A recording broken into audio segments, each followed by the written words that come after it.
10, versículo 25.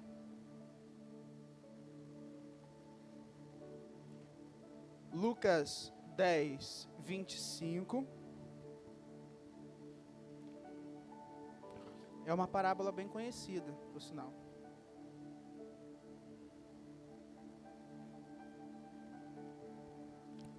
Vou esperar para perguntar se você está na misericórdia, no amém, tá vendo? O pastor é bom. Já vou querer dar um pouco, é o famoso puxar a sardinha, né? Na quinta-feira a gente iniciou uma série de estudos sobre o discipulado. Então o nosso objetivo em todo o culto de quinta, nessa série de estudos, é aprender características sobre o discipulado, para colocar em prática, em ser discípulo e também discipular. Nessa quinta a gente conversou sobre esse início. Por que as pessoas iniciam uma caminhada perto de Jesus? O que acontece para que alguém dê esse start? E a gente percebeu que isso acontece quando alguém é marcado por um encontro com Jesus. E aí nós conversamos sobre Pedro, que na intimidade chamamos de Pedrinho. A gente nem conhece Pedro, mas chama de Pedrinho. Tá vendo que intimidade é essa?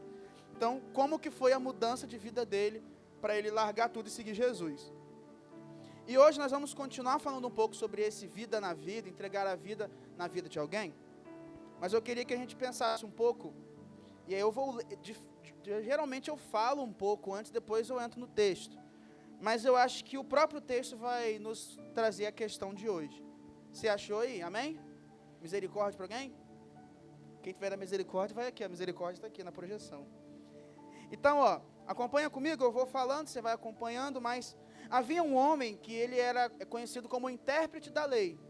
O que é isso? Ele é um mestre da lei, ele é um conhecedor do Antigo Testamento, daquilo que fazia o povo de Israel entender quem Deus era. Então esse homem, ele não é qualquer um, ele conhece, então preste atenção nesse detalhe, ele conhece a palavra de Deus revelada no seu tempo, que é o Antigo Testamento. Ele é um conhecedor. E a Bíblia diz que ele olhou para Jesus, se levantou, ou seja, tomou a palavra e quis fazer uma pergunta para colocá-lo à prova.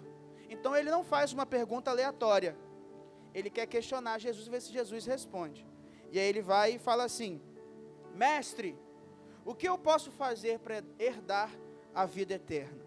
E aí Jesus responde com uma pergunta, porque de forma muito sábia, Jesus, ao perceber que está sendo colocado à prova, devolve uma pergunta: o que está escrito na lei? Como que você entende o que está escrito? E aí o mestre da lei, conhecedor, responde no versículo 27. Ama o Senhor teu Deus de todo o seu coração, de toda a sua alma, de todo o seu entendimento e força, que é um texto que está no Antigo Testamento, está lá em Deuteronômio, capítulo 6. E ele diz, ama teu próximo como você ama a si mesmo. Texto também que está na palavra de Deus, se não me falha a memória, em Levítico 19. E aí Jesus, ao ouvir uma boa resposta, fala, você respondeu corretamente. Faça isso, ama o Senhor de todo o coração, ama teu próximo como a ti mesmo, e você vai ter vida eterna. Eu acho, agora é o momento, acho pelo que o versículo 29 diz. Porque quando você lê que o cara queria se justificar, eu acho que ele ficou meio sem graça. Porque ele perguntou, Jesus devolveu a pergunta, ele respondeu, aí ficou aquela coisa assim, às vezes acontece, às vezes eu faço isso também, de perguntar alguma coisa que eu já sei a resposta. Aí a pessoa fala, por que você perguntou então? Ele perguntou, como é que eu herdo a vida eterna? Aí Jesus, o que você acha que é? É isso, isso, isso. É isso aí. Aí a pessoa fica, mas por que você perguntou se você sabia a resposta?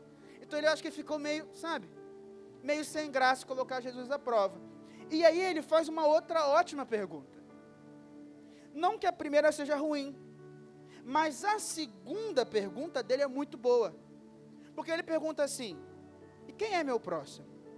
Essa pergunta a gente deveria fazer. Nós deveríamos fazer essa pergunta no espelho todo dia. Sabe por quê?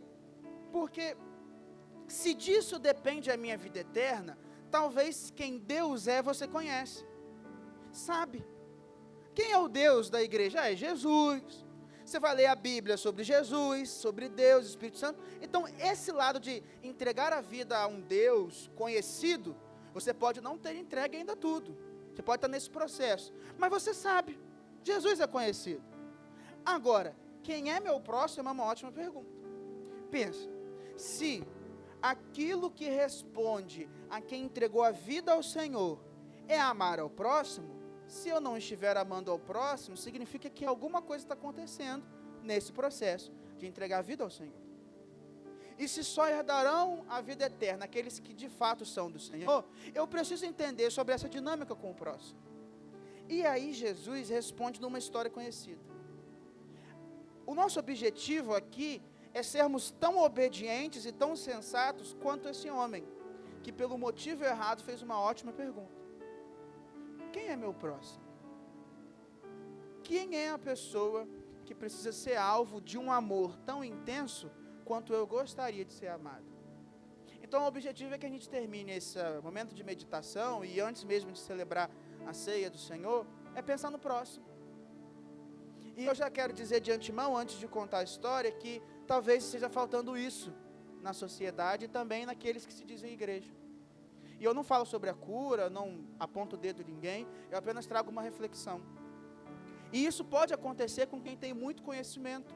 Você pode conhecer bastante sobre Deus, você pode ter muita informação sobre Deus e ainda assim não estar amando o seu próximo. Porque esse homem, ele conhecia bastante da lei, ele sabia a resposta certa. Então nós precisamos meditar sobre isso. Então vamos na história. Eu fiz questão de contextualizar de uma forma diferente a história aí. Ou seja, eu vou explicar um pouco desse contexto da época, porque essa palavra do bom samaritano tem um sentido. E eu preciso entender um pouco da época. E aí eu trouxe para algumas coisas de hoje em dia. Mas a Bíblia conta, a partir do versículo 30, que Jesus responde a pergunta contando uma história. Então o cara pergunta, quem é meu próximo? Aí entra Jesus. Havia um homem de Jerusalém indo para Jericó. Eu já penso que esse cara pensou, poxa, eu só queria uma resposta, o cara vem com a história, puxa vida. Então vamos ouvir a história. Jesus diz então que havia um homem de Jerusalém indo para Jericó. Então ele estava indo para outra cidade. E acontece dele cair na mão de criminosos. Criminosos estes que não apenas roubam o que ele tem, levam a roupa, batem e ele é deixado como quem estava morto. Então qualquer pessoa que passasse na rua veria que esse cara está quase morrendo, entende? Não é uma coisa tipo assim, será ou não será? Ele estava morrendo, é visível que ele está morrendo. E aí nesse contexto de estar semi-morto, passa por ele um sacerdote e passa por ele um levita também, que olham e não reagem a essa situação. Depois passa um homem que é chamado de samaritano. E aí esse samaritano ajuda. Cuida das feridas, leva para uma estalagem, deixa ele dormindo e vai embora. Então, essa é a história. Mas às vezes só contar assim a gente não entende. Então, eu queria dar uma perspectiva um pouco mais atual. Eu acredito que todo mundo está sabendo da guerra da Rússia com a Ucrânia. Está bastante nas redes sociais, bastante na internet. Então, pensa o seguinte sentido. Um russo, crente, está caminhando para ir para a Europa, viajando de carro. E alguém para ele no meio do caminho, rouba o carro, tira tudo dele, dá uma coça e larga ele na fronteira da Rússia com a Ucrânia. Que para quem não sabe, está numa guerra mesmo, entendeu? Literalmente tiro, pancada, bomba, estão tendo morte, situação muito complexa. E aí esse russo fica lá. E aí esse russo jogado está de um canto e passa um sacerdote russo. Para poder contextualizar, passa um pastor de uma igreja cristã russa. Ele passa, vê um homem russo quase morto e segue a vida. Depois passa um ministro de louvor russo. Então o pastor Rodrigov, russo, agora para o Ramonov, russo. O ministro de louvor russo. Olha a situação e segue a vida. E aí depois passa um ucraniano. Abre parênteses. Em um período de guerra, onde nós podemos considerar que eles estão sendo inimigos em certo nível, um ucraniano vendo um russo morto faria o quê? No máximo deixaria a própria sorte, ou talvez terminaria o serviço. Esse ucraniano não. Ele olha, e apesar de um problema político, uma rixa que justificaria ignorar, ele ajuda, cuida. E depois ainda paga do próprio bolso, para que essa pessoa estivesse numa estalagem e seguisse a vida. O ponto é, o russo nunca soube que foi um ucraniano, porque na parábola do bom samaritano, o bom samaritano não se apresenta, o cara está inconsciente, ele cuida, paga, fala, ó, se precisar de mais eu volto e quito o restante. Estão entendendo o clima não é simplesmente uma pessoa ajudando a outra. Judeus e samaritanos não conviviam bem. Por isso que quando Jesus, na passagem que vai ser tema da pregação do culto jovem, das águas do bom samaritano, e da mulher samaritana, diz que Jesus precisou passar em Samaria e a mulher não reage bem, porque não era normal que samaritano e judeu convivessem. Porque teve um problema antigo, lá no Antigo Testamento, da divisão dos reinos. Então eu estou falando de alguém que ajudou, apesar do contexto social, daquilo que ele vive, ser uma ótima justificativa para ele não ajudar. Aí Jesus termina essa história, olha para o cara e faz uma pergunta que acaba com tudo. Jesus olha para o cara que perguntou, quem é meu próximo, e fala, agora eu te pergunto nessa história, qual desses três lhe parece ter sido próximo do homem que caiu nas mãos dos ladrões? É o pastor russo, ministro de louvor russo, ou um bom samaritano que não tinha nada a ver com isso, ucraniano? E aí o cara responde, né? Foi o que usou de misericórdia. E aí Jesus fala, vai e faça o mesmo. Querido, às vezes acontece uma mudança sutil e a gente não percebe. Mas eu preciso entender que Jesus muda muitas coisas nessa pergunta, nessa conversa. Primeira coisa, independente de quem somos, independente do seu certo ou errado, independente da sua fé e do seu credo, daquilo que você vive, você precisa estar perto de alguém. Então o seu próximo não é exatamente alguém igual a você. Ah, dificultou. Porque se o meu próximo fosse Estela, amá-la como eu gostaria de ser amada é mais fácil. Mas o seu próximo não é igual a você. Então a primeira característica que eu tenho que pensar sobre quem é meu próximo é que não necessariamente ele é igual a você. E se ele não é igual a você, já entra o desafio. Preste atenção. A missão, e eu queria que projetasse aqui o versículo 27, porque a Bíblia fala sobre amar ao próximo como a si mesmo. E esse como a si mesmo não fala da forma, mas fala da intensidade. Um exemplo que eu dou, que às vezes ilustra muito bem, eu já falei muitas vezes esse exemplo quando eu falo essa diferença, é que Teté não é fã de chocolate branco.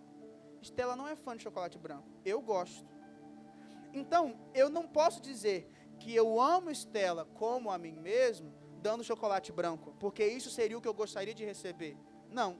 Eu tenho que pensar que, como ela é diferente, e eu quero dar um chocolate, como eu gostaria? Eu gostaria de receber um chocolate que tivesse um amendoim, uma coisa crocante. Esse é Rodrigo. Estela não. Ela preferiu um meio amargo. Que eu também não entendo como é que ela gosta tanto, mas eu também não sou fã, mas ela gosta do amargo. Eu tento comer, mas eu acho que é de propósito, só para eu não comer.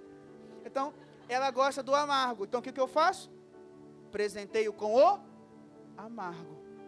Eu estou amando Estela como ela é, sem entrar no critério de achar que melhor seria um chocolate com amendoim ou chocolate branco. Isso significa, queridos, que para eu amar ao próximo como a mim mesmo, eu preciso conhecer o próximo, eu preciso ter intenção de amar o próximo, apesar do próximo ser diferente de mim. Então, nem sempre quando eu amar o próximo vai concordar ou vai se tornar igual a mim. Mas a Bíblia não dá uma condição para amar ao próximo. Da mesma forma, ela não dá uma condição para amar Deus. Mas amar Deus é mais fácil. Por quê? Porque Deus é bom o tempo todo, Ele morreu na cruz por nós, Ele nos quer apesar dos nossos erros. Talvez se nós fôssemos colocar na balança de desafio, o desafio seria Deus nos amar. Porque a gente falha muito e Deus não erra conosco. Agora, amar o próximo exige a capacidade de amar alguém diferente do que eu sou. Exige a capacidade de amar alguém que tem peculiaridades, gostos, às vezes credo, religião, escolhas diferentes. Isso muda tudo. Porque para esse homem que perguntou a Jesus, fica nítido que ele queria uma boa justificativa para amar só um grupo. Pensa, se eu te perguntasse, quem é seu próximo? Você ia olhar as pessoas que estão ao seu redor, que provavelmente tem muitas coisas que parecem com você, ou gostam do mesmo time que você, ou gostam de jogar as coisas que você joga, está nos lugares que você está, convive no seu ambiente de trabalho, por isso você tem assunto para falar depois, cuidado com o seu coração, porque geralmente em ambiente de trabalho, quando sai, a gente fala muito mais mal do que bem. Cuidado, Deus abençoa, pede sabedoria. Seja na festa de aniversário, sua família, são pessoas que estão no seu convívio. E geralmente a gente convive com quem? Com quem a gente gosta, com quem tem coisa parecida. Sim ou não? Fui em dúvida, sim ou não? Eu também faço isso. A gente convive com quem está perto. Então tem um bonde agora que gosta de japonês. Vão andar junto para comer japonês. Tem um pessoal que vai gostar mais do churrasco. Vai comer churrasco. Se você não gosta de japonês, onde que geralmente você vai? No churrasco. Podrão aí, ó. Ministério da Saúde, eu tiver. Tá vendo? Então você vai conviver com quem você gosta, querido. E está tudo bem. Entenda, falar sobre isso não é falar que você agora precisa ser alguém que não vai ter amigos que gostam de fazer as coisas. Não é isso. A gente tem a mania de achar que às vezes é um ou outro. Não, é integral, querido. Você pode ter o seu tempo de qualidade com as pessoas que você gosta de estar. O que você não pode, se o Espírito de Deus se move no seu coração, é se fechar apenas a quem você gosta. Porque é esperado que o homem natural corresponda ao seu gosto natural. O gosto natural do ser humano é fazer o que ele gosta. Mas aquele que nasce de novo se torna homem e mulher espiritual. E aí agora o nosso gosto é o gosto do Espírito. Desculpa te dizer isso, mas a Bíblia diz que a graça se manifestou salvadora a todos os homens. Deus não está fazendo acepção de pessoas para amá-los. Deus ama todos, apesar dos pecados, porque é esse amor que está por mim. Então, quando eu nasci de novo, eu posso ter o meu gosto natural com algumas pessoas, mas eu preciso ter o amor de Deus se movendo no meu coração, a ponto de eu amar pessoas que são diferentes de mim. E amar pessoas diferentes de você significa que algumas farão igual Cristo recebeu como amor. Queridos, o que Cristo recebeu por tanto amar as pessoas? Gente cuspindo, desejando a morte dele, blasfemando, falando mal, tacando pedra e dizendo: crucifica-o, crucifica-o, crucifica-o. Essa foi a resposta do povo que Jesus amou. E quando eu digo povo, é o povo que estava lá, presencialmente, testemunhando o amor de Jesus. Foi isso que Jesus recebeu. Aí vocês realmente acreditam que eu vou dizer para vocês assim: olha, amo uma pessoa diferente que vai ser um mar de flores. Eu seria mentiroso. É por isso que a gente desiste de amar as pessoas. Porque as pessoas são diferentes, eu não me sinto confortável. Eu também não sinto confortável de amar algumas pessoas. Mas esse conforto não tem nada a ver comigo. Que Deus trabalhe em mim para que eu ame. Então eu espero sim que a igreja se mova para amar pessoas. Quando a gente fala sobre fazer discípulos, que é uma ordenança bíblica, é uma expectativa de Jesus, é o que Jesus chama de igreja. A igreja é a reunião dos discípulos, então não ser discípulo significa não ser igreja. Ou seja, não buscar uma vida que segue Jesus e imita Jesus e obedece Jesus significa não ser igreja. Você pode se reunir com a igreja, você pode estar no mesmo lugar da igreja, você pode ter carteirinha de igreja, você pode ter tudo de igreja, mas no final das contas Jesus fala: eu não te conheço, como está lá em Mateus 7. Mas é esperado que nós sejamos discípulos, com os nossos erros, sabe? Cada um tem uma área a melhorar e aparecer com Jesus. Então isso é ser discípulo. Os discípulos, Jesus é muito legal e intenso nisso. Ele fala, ele gosta muito da nossa vontade. Mas ele fala: olha, negue a si mesmo, tome a sua cruz e siga. E ele fala: olha, muito legal, Rodrigo, essa forma que você pensa e tal, essa visão que você tem sobre o que é ser certo, mas negue a si mesmo e ame as pessoas. Então você às vezes vai ter algumas respostas que você não gosta ao amar. As pessoas nem sempre vão gostar de você. Isso significa também que eu preciso abrir um pequeno parênteses, porque é um problema, tá? Olha aí rapidinho, do versículo 30 ao versículo 35, o momento, então isso é importante, que o bom samaritano que amou, falou para o judeu mudar de vida. Veio aí o momento que o samaritano deixou uma mensagem assim, ó, e eis que o samaritano deixou uma mensagem para o judeu: olha, gosta mais da gente que é samaritano.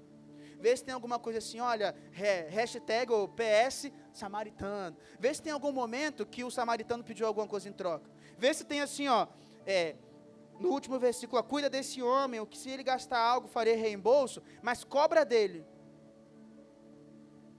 Eu não tenho nada. Não tem nada aqui me dizendo sobre o samaritano recebendo algo em troca. eu tenho ele gastando dinheiro, eu tenho ele gastando o óleo e o vinho que ele tinha. Então, provavelmente, o óleo e o vinho que ele tinha era para a viagem dele. Era um recurso que ele tinha para se ele se machucasse, se ele tivesse uma necessidade de fazer uso. O dinheiro talvez é da estalagem dele. Eu só tenho ele entregando, eu não tenho ele recebendo nessa passagem. Mas eu também não tenho ele exigindo. Eu vou repetir, eu só tenho ele entregando, mas eu não tenho ele exigindo. Eu sei que quando nós amamos, nós queremos transformação, e é esperado que você queira de fato. Mas cuidado para que esse senso, esse desejo por justiça, tome o lugar que deveria ser de amor. Ou seja, o maior desafio que o cristão tem, talvez seja o amor que Jesus teve para o jovem rico. Porque Jesus olhou para um jovem rico. O jovem rico pergunta a Jesus também, o que eu tenho que fazer para herdar a vida eterna? Jesus fala, ó, cumpra com a lei, cumpra com tudo aquilo que está escrito. O jovem rico fala, eu tenho feito isso desde moço. E a Bíblia diz que Jesus o amou e falou, larga tudo e siga-me. E o jovem rico foi embora. Eu acredito que para o coração de quem ama alguém, ser abandonado é muito triste. Talvez o desafio de amar alguém é esse, é amar quando a pessoa diz não, quando ela é amarga. Basicamente, ser próximo de quem está tentando se afastar de você, ou de quem faz questão de não te responder com amor. Então, amar o outro não significa que você será amado de volta. Isso é muito difícil. Amar o outro não significa que o outro vai mudar as crenças dele. A Bíblia não fala para amar apenas o que é crente, é para amar quem precisa. Tem muita gente que não é cristã que precisa de amor. Muitos que a gente vai conceituar, porque a Bíblia diz o que é pecado. Eu não estou falando que não é pecado, eu não estou falando que pecado deixa de ser pecado, eu não estou falando que você agora está sendo conivente com o pecado, que você abriu mão da santidade, não estou falando que agora a gente faz parte do movimento de que Deus ama todo mundo, você pode ser do seu jeito, pelo contrário, não estou falando nada disso. Eu só estou falando que para você expressar amor, não existem condições, não tem critérios, só ama. Só apresente o amor de Deus. E as pessoas que vão sendo alcançadas pelo amor de Deus vão te fazer perguntas. E aí você vai falar o que o amor de Deus fez na sua vida. Eu não estou em processo de transformação, buscando ser santo, para que os homens ou mulheres vejam, para que eu fique bonito no meu crachá de crente. Não, eu só acho que fica até feio para mim. Eu acho que é feio para mim olhar para Jesus que é santo e saber que Ele me quer tanto, me contentar em não ser. Isso é minha resposta ao amor de Deus. E se nós como igreja tivermos como costume e estratégia levar pessoas até onde elas são amadas por Deus e falar a verdade do que é a resposta de quem é amado por Deus, aí eu tenho transformação. A cura acredita que pessoas são curadas por completo, mas acredita que pessoas são curadas por completo quando elas encontram com Jesus através de nós. É esse amor que está faltando no mundo. Você não precisa abrir mão. Você não precisa mudar no sentido de abrir mão e ser pecador, ser conivente, nada disso. Mas existem pessoas que são pecadoras mediante o que a Bíblia diz, assim como nós somos e fomos redimidos. Pessoas que estão escolhendo outras religiões, seja de matriz africana, seja matriz europeia, seja a matriz que for, mas que também precisam ser amadas. Pessoas que estão dizendo que Deus não existe, que o amor de Deus não existe, e ainda assim elas precisam ser amadas, pelo que elas acreditam que não existe. Pessoas que estão vivendo todos os tipos de vícios, todos os tipos de escolhas, relacionamentos que não agradam a Deus, da mesma forma pessoas que são fofoqueiras, mau caráter, egoístas, existe todo tipo, querido. E o amor de Deus alcançou a gente, Ele não escolheu simplesmente qual tipo de pecado Ele amaria ou não, Ele nos amou. E eu te pergunto, quem é o seu próximo? Quem vai ser alvo do amor que você tem no seu coração, que Deus te deu? Não adianta, queridos, nós não podemos viver um evangelho de trazer pessoas para ouvir. O evangelho é sobre levar para que escutem. A Bíblia diz sobre os pés de quem vai, a boca de quem proclama, a vida de quem entrega. Não é vídeo de YouTube, não é postagem do Instagram, é a sua vida, querido. Eu quero te fazer um convite, te fazer 2 desafios. É esperado que você compartilhe os vídeos do YouTube com seus irmãos, com as pessoas de trabalho.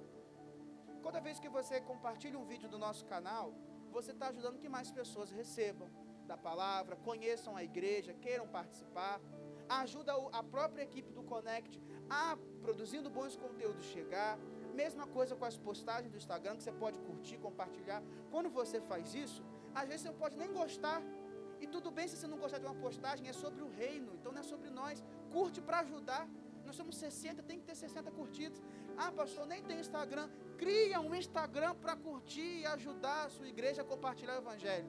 Mas não acredite e ache que você vai mudar a vida de alguém só porque o seu story está falando sobre a vida de outros. Eu espero que você compartilhe e seja o amor. Não espera que as pessoas mudem para você amar. A mudança acontece quando elas são amadas. E tem muita gente ferida. Porque o judeu estava muito ferido nessa rua. Se ele tivesse consciente, ia ser difícil cuidar dele. Talvez se o judeu tivesse consciente, ele não ia querer nem a ajuda de um samaritano. Talvez o russo não ia querer a ajuda de um ucraniano. Mas seria muito louco se ele fosse ajudado por alguém que teria tudo para ser contra. Existe uma imagem, muitas vezes falando da igreja, que nós somos contra as pessoas. Você sabia disso? Se você não sabia, existe. Sabe por quê?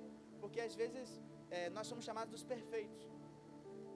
E o lance é que quanto mais perto você está da perfeição, a nossa humanidade tende a julgar. É uma característica natural. Quanto mais certo você está, você tende a julgar. Isso é de todos nós. Eu tenho isso, você também tem. Se você está certo, a gente gosta de receber. A gente gosta de saber que estava certo. Eu tenho isso. É uma coisa que Deus trabalha no meu coração, sabe? Às vezes você até olha para mim e fala, rapaz, você estava querendo saber se estava certo nisso. Eu tenho isso no meu coração. E Deus tem que destruir todos os dias, porque acaba assim, é bom estar certo. Todo mundo aqui gosta de estar certo. Mas talvez você esteja certo sobre alguém que está caminhando para o inferno. Você está certinho. Você leu a Bíblia e olhou e falou assim, olha, está indo para o inferno. E aí? Adianta você estar certo? Então nós precisamos estar perto de pessoas que não são iguais a nós. Mas existe um outro problema. Precisamos estar perto de pessoas que não são iguais a nós. E precisamos estar perto, sermos próximos e investir recursos. Abrir mão daquilo que é nosso para que eu ame outra pessoa. Vamos lá rapidinho no texto, no versículo 33. Eu citei aqui rapidinho, mas eu queria só passar de forma mais objetiva. Daquilo que custou para o bom samaritano amar. Ó, versículo 33. O samaritano, ele seguia no caminho e ele passou perto do homem. E vendo esse homem, ele se compadeceu. Versículo 34 diz que ele se aproximou. Primeira coisa, um recurso que o bom samaritano entregou foi o tempo dele.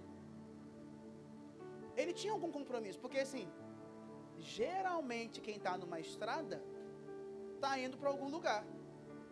Tem um lugar para chegar. Então ele tinha alguma coisa para fazer. Mas ele pegou o tempo dele, que ele pensava em investir em outra coisa, e investiu no próximo.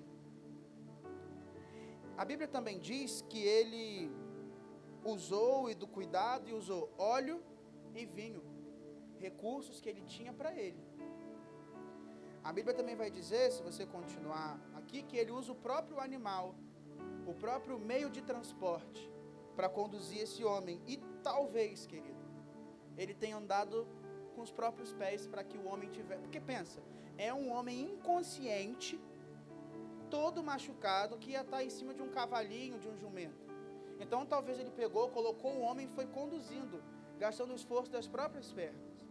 Depois a Bíblia conta que ele chega no versículo final do 34, numa hospedaria, e ele trata esse homem, ele gasta um tempo de cuidado e gasta depois o próprio dinheiro. Mas tem uma outra coisa que ele usa que é muito interessante. Ele usa o próprio nome dele. Porque ele fala assim no versículo 35, olha, cuida desse homem, e se ele gastar algo mais, eu farei o reembolso. Então até mesmo o nome dele ele usa, porque esse homem poderia, sei lá, comer toda a comida da hospedagem e ele tem que pagar. Então ele gastou o tempo, gastou a prioridade, gastou os recursos, gastou dinheiro, o transporte, o nome dele. Esse samaritano, ele não se importou com o que ele tinha que gastar para amar o próximo. E a gente às vezes é muito apegado no eu. É muito difícil amar quando não se tem espaço para outra pessoa ser amada. É muito difícil você encontrar alguém quando a única coisa que você faz da vida é pensar em si mesmo. O evangelho tem essa dificuldade de ser assimilado, porque muitas vezes ele bate no nosso eu. É bonito ouvir sobre ser amado, sobre ser igreja. É difícil é quando ser igreja significa abrir mão da sua opinião para que haja do coletivo. Significa abrir as suas feridas para que outras pessoas participem e curem. Existem marcas do nosso corpo que eu não consigo alcançar com o braço. Vai ter que ser alguém a cuidar e tratar. Só que toda vez que alguém cuida de uma ferida nossa, dói, porque ele não tem o mesmo tato. Você sabe exatamente como encostar na ferida sem doer. O outro não sabe. Mas só o outro pode cuidar. É doloroso. Mas não existe espaço para amar o próximo se for sobre você. O problema é que cada vez mais o que nós vivemos é sobre nós, é sobre o eu. Isso não fala apenas de culto, isso não fala apenas de liturgia, isso não fala apenas de uma música, fala de tudo, querido. Às vezes é o nosso eu que está vindo ser cultuado e não Deus. Às vezes o que nos traz e nos leva a algum lugar não é um culto ao Senhor, é um culto ao eu. É uma música para o eu, a pregação para o eu. Ah, pastor, prega aquilo que eu estou precisando, não o que Deus está querendo falar. Pastor, conduz a igreja naquilo que eu estou querendo e não o que Deus quer. E esse eu, querido, começa na liderança, começa no coração dos pastores, que muitas vezes querem luz, ibope, fama, não querem ser servos e humildes, mas também passa pelo servo mais simples, a pessoa que chegou por último, passa por todo mundo, porque nós queremos promoção no trabalho, nós queremos ser conhecidos, nós queremos ganhar presente do nosso aniversário, queremos ter um bom relacionamento, receber carinho, afeto, nós queremos tudo isso. E claro, querido, que nós recebemos. É claro que no relacionamento você é amado, você é cuidado, é bom ter amizades e relacionamentos que tenham correspondência. Eu não estou pedindo para que você case, eu tenho amigos tão somente para fazer uma boa ação e não ligar, não é isso. Mas eu não posso pensar que minha vida inteira é centrada no eu. A Bíblia é muito clara, querido, e às vezes a gente perde essa clareza, mas a gente tem que ser sincero. A Bíblia diz que aquele que perde, ganha. E quem ganha, perde. Então, no final das contas, todo mundo tem que perder para ganhar. Lembra até do que Dilma falou, né? Que quem ganhar, quem perder, vai todo mundo perder. Ela poderia não estar certa no assunto que ela estava falando, mas biblicamente falando, ela está certíssima. Porque quem acha que está ganhando sem entregar a si mesmo, está perdendo. Perdendo a sua vida eterna, mas perdendo os seus dias. Eu passei por um jovem ontem, que até falou, olha lá fulano, que disse que sabia que escolhas que ele faz são vazias. E qual a escolha que ele fez ontem? Vazio de novo. Ele acha que está ganhando. Está perdendo. Mas nós que queremos ganhar de verdade a vida abundante, temos que perder. Perder faz parte do processo com Cristo. Perder o quê? Dinheiro, seu tempo, sua atenção, fazer coisas que você não gosta, coisas que você nunca faria sozinho. Existem sacrifícios. O amor que Deus nos ensina é sacrificial. A pergunta é, o que você está disposto a sacrificar pela vida de alguém? Mas a resposta para essa pergunta é, o quanto do sacrifício de Jesus faz sentido para você, a ponto de você sacrificar por alguém? Querido, eu não espero que você sacrifique pelo seu eu. O seu eu nunca vai sacrificar. Aprende isso. E eu não estou falando aqui, quando eu falo de dinheiro, sobre, agora eu preciso fazer uma oferta lançada. Não pensa nisso não. Pensa numa coisa simples. Um salgado e um guaravita na padaria perto da sua casa é R$6. R$6. Se for caro, pode ser que seja 8. De 6 a 8 reais, segundo a inflação do mercado. Você poderia, preste atenção, com R$32, lado da engenharia falando para fazer a conta rápida, R$32, pagar um salgado para alguém. Um mês você faz uma vez por semana. Então com 64 come você e ele. Então se você sacrificar R$30 a mais da sua rotina, você abraça alguém para comer com você. Agora olha só que interessante. Aí você tem um amigo seu que você queria que ele fosse igual a Jesus. Que ele fosse amado, porque ninguém ama essa pessoa de verdade. O que você vai fazer? Vai tomar um açaí lá com a Ayrton. R$10, R$8, 9, não sei, mas você vai chamar para tomar um açaí. Você vai comer na padaria, você vai tomar um café, vai comprar um bolo em casa. É um custo financeiro. Se você fosse pelo eu, você não ia gastar isso com as pessoas. Mas você quer amar alguém. Mas às vezes o custo é o seu dia. Você trabalha de segunda a sexta, se cansa de 8 às 18, chega em casa e quer só Mas a sua família precisa do seu amor, o seu amigo precisa do seu amor, tem alguém chorando do seu lado, a igreja precisa da sua atenção. Será que você tem 2 horinhas para entregar? Ah, pastor, mas eu estou tão cansado. Eu sei, mas você entrega 44 horas do seu dia para o trabalho, 40 horas por semana. É doloroso, é cansativo, eu sei disso. Será que a gente não pode entregar para aquele que entregou tudo por nós?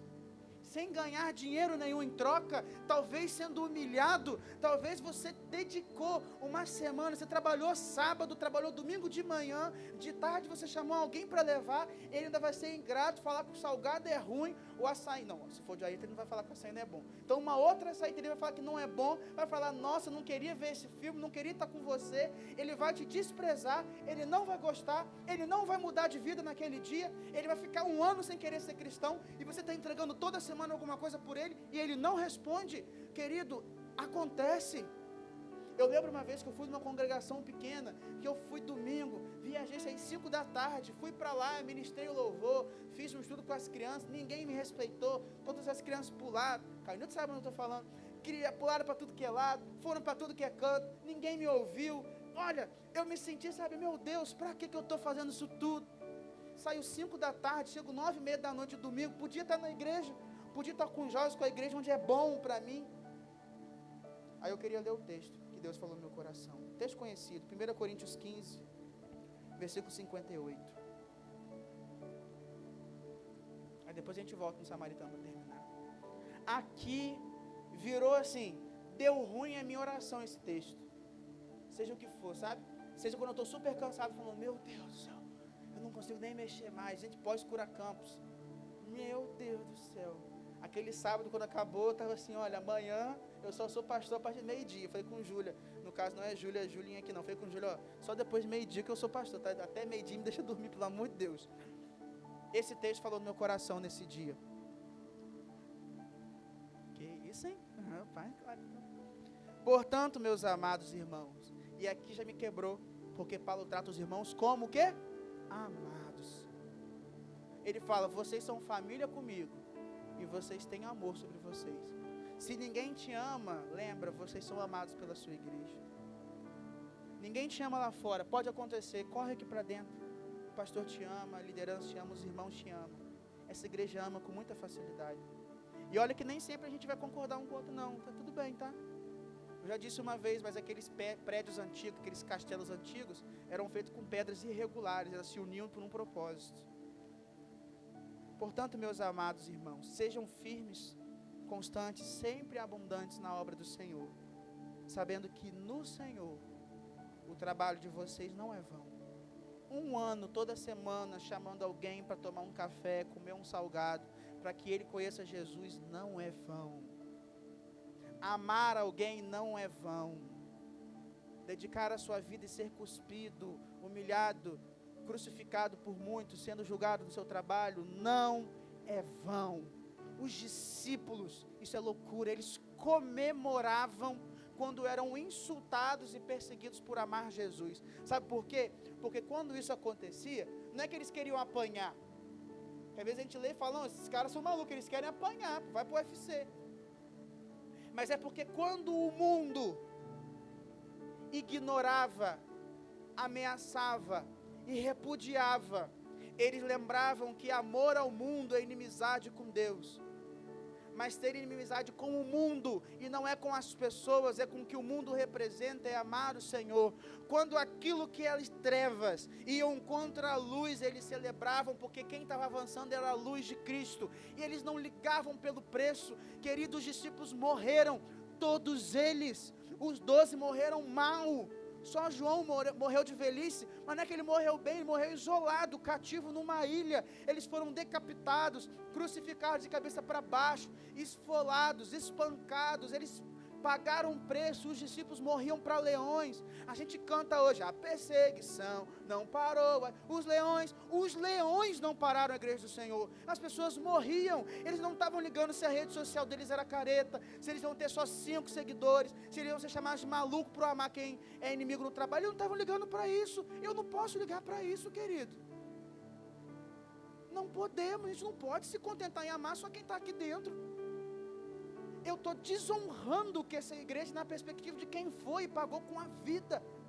Se um cara morreu por Jesus na cruz, eu não posso morrer com 1h30 do meu tempo para, sei lá, ver uma partida de tênis, jogar uma coisa que eu não gosto, ver um filme que eu não gosto, entregar 1 hora para alguém desabafar, sujar uma camisa porque tem que ajudar alguém numa obra, ser ombro para alguém chorar. Eu não tenho isso. Então, se a gente não tem, querido, desculpa, eu peço realmente desculpa, mas a gente está vivendo ser igreja errado.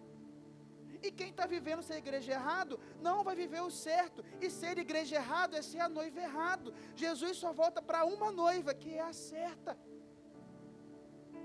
Se eu não estiver atento a quem é meu próximo, está tudo errado. E se tiver tudo errado, a gente está sendo irresponsável com o amor de Deus que tem por nós. Se amar é tudo que descreve o cristão, como igreja, em primeiro lugar, eu tenho que me preocupar com amar. E eu caminho para o fim. Se você puder voltar no texto de Lucas 10, 25. Para a pergunta de Jesus no versículo 36.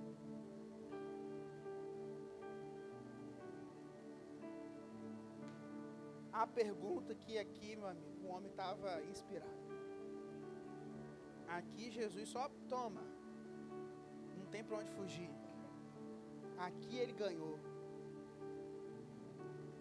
Engraçado que Jesus tem uma conversa, que ele não responde nada que o cara perguntou, faz pergunta de volta e conta uma história.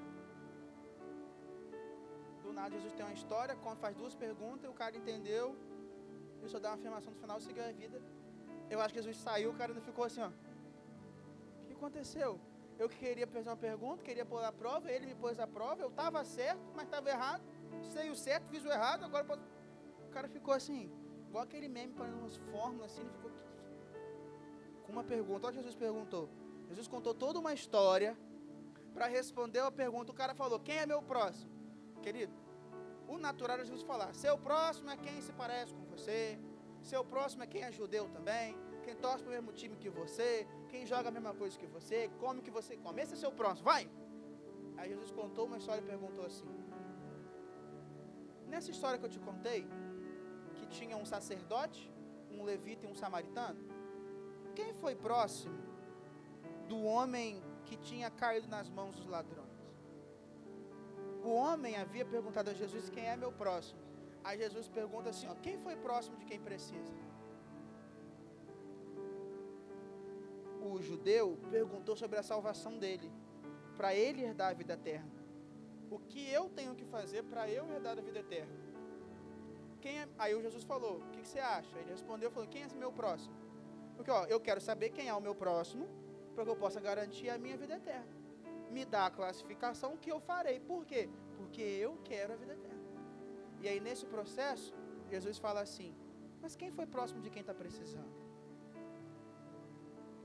Primeira pergunta que eu já fico depois dessa pergunta é, quem está precisando? Segunda pergunta é, se eu não sei quem está precisando, aonde eu estou, que não é onde as pessoas precisam? Terceira pergunta é, por que elas estão precisando? Quarta pergunta, o quê? Daniel está anotando, eu vou repetir para ele o que ele pediu. Primeira pergunta, aonde estão as pessoas que estão precisando? Outra pergunta, o que as pessoas estão precisando? Mas uma que pode fazer um ótimo norte é, por que nós não estamos aonde as pessoas estão precisando? Porque olha só, o cristianismo parte de nós sermos cheios, para transbordar. Não é nem compartilhar no sentido de abrir mão, é de ter tanto que eu tenho para o que compartilhar. Querido, vamos ser sinceros, tem gente que está precisando que a gente não está perto. Por que não está perto? Porque a gente não sabe, ou porque a gente escolheu tapar o ouvido, ficar lá e sair correndo e não está perto. Ignorar a necessidade de alguém. Esse é o maior problema. Porque os judeus passaram e viram aqui nessa história, gente precisando, e não parou. A gente está passando por pessoas que estão precisando o tempo todo, não para. A gente faz a pergunta clichê. Oi, bom dia, tudo bem? A pessoa fala, não. Aí você faz o quê? Ah, tá bom. E segue a sua vida. Você conhece muita gente que não tem Jesus. Querido, quando o desespero bate no coração dele, ele não tem a quem recorrer. Já pensou em ser a fortaleza, porque Deus te faz fortaleza para ele? Existe muita gente precisando de carinho, de atenção, de oração. Sabe uma das formas de você conquistar alguém para Jesus? E quando eu digo conquistar é fazer com que ela conheça o amor de Jesus, é você orar por ela e falar, estou orando por você. Eu vim aqui só para saber qual é o seu pedido de oração. Aí ela fala família, futuro, qualquer coisa, você fala, eu vou orar por você. É você sabendo da dor de alguém, pelo menos orar por ela. Conversar, ouvir. Mesmo que ela creia em algo totalmente diferente de você e ela não goste de você. Precisando. Então não é sobre precisar apenas de comida, roupa, é precisar do seu tempo, do seu afeto. Nas suas limitações, amar quem precisa. Jesus muda a pergunta. Ama teu próximo, mas esteja próximo de quem precisa. Vá até quem precisa. Amar o próximo exige movimento, exige ir até quem precisa. Às vezes nós somos bons, e eu não falo como cura, eu falo nossa vida mesmo. Às vezes somos bons em ajudar quem precisa e chega até nós. Então, às vezes chega alguém precisando, você ajuda, porque você tem um coração que Deus está transformando. Uma parcela dele é boa porque Jesus transformou. Aquilo que transformou em nós é bom por causa de Jesus. Mas às vezes não temos o movimento de ir atrás de quem precisa. Ir atrás de quem é diferente. Ir atrás. Jesus veio atrás. Jesus se fez homem. Mesmo sendo Deus, não levou isso em conta. A si mesmo esvaziou, tomou forma de servo. Se tornou semelhante a nós. Se tornou obediente à morte. O imortal se tornou obediente à morte. Morte de cruz. E é interessante que a Bíblia diz que ele se tornou obediente. Jesus escolheu, sendo imortal, ele se tornar obediente a essa morte de cruz. Morreu por nós. Mas a primeira coisa começou com ele sendo Deus, não levando isso em conta para estar conosco. Quem somos nós para levarmos algo em conta e não ir atrás do outro? Isaías disse que ele era um homem de lábios impuros num povo de impuros lábios. Pedro, ao ter a revelação de quem era Jesus, ele fala, eu sou homem pecador. Paulo diz sobre ele ser um miserável pecador. E dos que ele conhece, ele se diz o pior. Queridos, quem somos nós para que haja tanto valor assim em nós mesmos que nos impeça de amar alguém? Se nós achamos que há algo em nós que é tão importante assim que nos impede de amar alguém, eu peço uma segunda desculpa a você. Mas nada que você tenha é tão valioso assim, apesar de ser valioso, que te impeça de amar. Seja a sua razão, os seus costumes, nada. Apesar de buscarmos a santidade, isso não nos impede de amar aquele que não quer nada com a santidade. Mas eu queria te dizer que a fonte desse amor não surge de nós. Então eu queria ler um último texto e fazer uma oração. Romanos capítulo 5, versículo 3. Se você puder abrir, vai ser projetado aqui, 5, 3.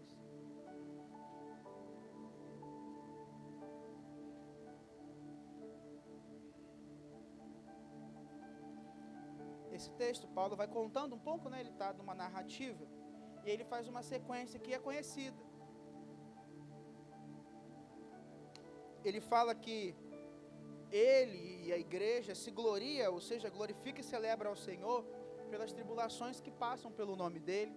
Celebram porque cada tribulação gera perseverança. Então as dificuldades que o povo de Deus passa por Jesus gera perseverança no caminho. Essa perseverança produz experiência, caráter aprovado. Cada vez que você consegue amar e ultrapassar um limite, você sabe que está preparado para dar o próximo passo. E aí essa experiência, versículo 4, gera em nós esperança. E aí o versículo 5 que eu queria deixar no seu coração, porque diz assim, ora, a esperança não nos decepciona, porque o amor de Deus está sendo derramado em nossos corações pelo Espírito Santo que nos foi dado. Sabe por que as dificuldades não param a igreja? Porque o amor de Deus está sendo derramado no nosso coração. Sabe por que a esperança não para a igreja? Porque o amor de Deus está sendo derramado no nosso coração. Sabe por que as dificuldades não param? Porque o amor de Deus está sendo derramado em nosso coração. A fonte do amor está sendo derramado no seu coração. O próximo precisa de coisas que nós não temos, mas o Espírito Santo de Deus está derramando amor em nosso coração. Você pode ficar de pé? Convido o Ministério de Louvor também para estar vindo.